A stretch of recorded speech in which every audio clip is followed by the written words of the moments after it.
सचमुच में पिता परमेश्वर को धन्यवाद करेंगे आज के सुंदर समय के लिए, आज के सुंदर रात के लिए। पिता परमेश्वर की महिमा और आराधना करेंगे। सचमुच में आज है जो परमेश्वर हम सबों को लेकर आया है। सभी को मेरी ओर से जय मसीह की यीशु सा। आज की रात की प्रार्थना में आप सबों को बहुत त्याग से स्वागत करते हैं। सचमुच में परमेश्वर की धन्यवाद करें, परमेश्वर की स्तुति करें, परमेश्वर की महिमा और आराधना करें। परमेश्वर आपकी प्रार्थना को सुनेंगे, परमेश्वर आपकी बातों को सुनेंगे। परमेश्वर हर एक भाई बहनों का प्रार्थना को सुनता है। सचमुच में कई बार है जो हम निराश हो जाते हैं और परमेश्वर हमारी प्रार्थना नहीं सुनता है। इस प्रकार से हम अपने हृदय में बोझ बन के हम रह जाते हैं।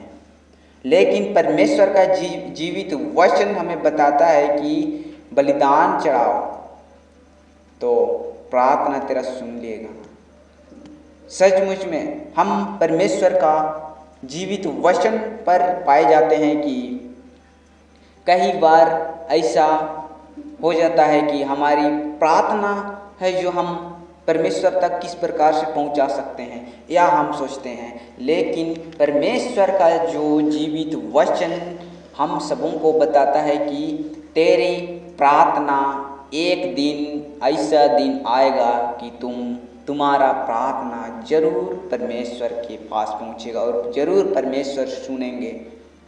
सचमुच में परमेश्वर आपका जो प्रार्थना ऐसी परिस्थिति में आपका हृदय को जांचता है।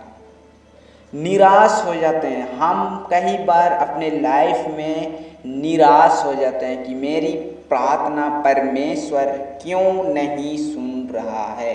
ऐसे परिस्थिति में हम अपने हृदय पर निराशा महसूस हो जाते हैं, दुख महसूस हो जाते हैं। कई बार हम रातों रात को हम प्रार्थना करने लगते हैं, चाहे कई बार हम दिन रात प्रार्थना में लगे हुए रहते हैं, फिर भी हमारा प्रार्थनाओं का उत्तर नहीं मिल पाता है। उस समय हम हमारे हृदय में निराश चाह जाता है, जब हम दुखित हो जाते हैं, जब हम किसी बातों को लेकर निराश हो जाते हैं। सचमुच में दाऊद के जीवन में भी यही होता था। दाऊद का जीवन में बड़े से बड़े समस्या उसके जीवन में आने लगता है तो परमेश्वर से प्रार्थना करने लगता है कि परमेश्वर मेरी प्रार्थना को सुन। क्या परमेश्वर दाऊद की प्रार्थना को नहीं सुना? जरूर दाऊद का प्रार्थना को सुना। और दनियाल जो भविष्यवाणी उसका प्रार्थना को भी सुना। और भी कई लोग हैं, और भी कई परमेश्वर का दास है जो एलिया की प्रार्थना को भी सुना है, हानुक का प्रार्थना को भी सुना है। उसी प्रकार आपका प्रार्थना को भी सुनेगा। परमेश्वर हर एक अपना बेटा बेटियों का प्रार्थना को सुनता है।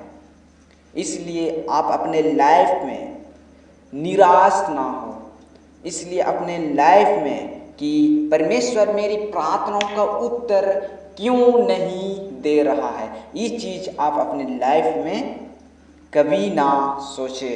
परमेश्वर आपका जीवन में आपका हृदय को जांचता है, परखता है, उसके बाद आपका प्रार्थना को उत्तर देता है। जो आप प्रार्थना किए हैं उसका उत्तर देता है। जब आप प्रार्थना करते हैं, कई बार ऐसा होता है कि प्रार्थना करते करते करते करते नींद आने लगता है। उसमें क्या होता है कि परमेश्वर का जो जीवित वचन हमारे हृदय में बना हुआ रहता है, वो चीज़ भूल के दूसरे चीज़ों पर मगन हो जाते हैं। ऐसी परिस्थिति में हम फिर से निराश हो जाते हैं कि हम ऐसे क्यों हो रहे हैं, मेरे साथ ये चीज़ क्यों हो रहा है। क्या उसकी वजह से हमारी प्रार्थना परमेश्वर नहीं सुनता। जरूर आपका प्रार्थना को उस घड़ी में भी परमेश्वर सुनता है और आपका उत्तर प्रार्थना का जरूर देगा। आप अपने लाइफ में लगे रहे और परमेश्वर का जो जीवित वचन को प्रत्येक डे अध्ययन करें और परमेश्वर का जो जीवित वचन आपका जीवन में आत्मिक की हथियार बनते जाता है। उस चीज में आप निराश होते हैं तो आप अपने लाइफ में दुखित मन बनाए रखते हो, तब आप अपने लाइफ में प्रार्थना करने का मन जो आपका हृदय में वो चीज़ नहीं रह पाता है और आप धीरे धीरे प्रार्थना करना भी छोड़ देते हो। उस घड़ी में फिर अचानक आप प्रार्थना करते हो तो उस घड़ी में परमेश्वर आपका प्रार्थनाओं का उत्तर नहीं मिल पाता है। ऐसे परिस्थिति में आपका प्रार्थना का उत्तर जल्दी नहीं मिलता है। इसीलिए आप प्रार्थना जब करते हो तो निराश ना हो, आनंद में प्रार्थना करें। वचन के साथ अध्ययन करते हुए आप प्रार्थना करें और परमेश्वर आपका जीवन में बड़े से बड़े काम करेंगे और परमेश्वर आपका लाइफ में, परिवार में, आपका बाल बच्चों पर आशीष देगा। सो परमेश्वर आप सबों को बहुत त्याग से आशीष दे। आमीन। सभी को मेरी ओर से जय मसीह की। आज की रात की प्रार्थना को लाइक और सब्सक्राइब जरूर कीजिएगा और परमेश्वर का जो जीवित वचन आपका जीवन में बड़े काम करे। सचमुच में परमेश्वर आप सबों को बहुत त्याग से आशीष दे। आमीन।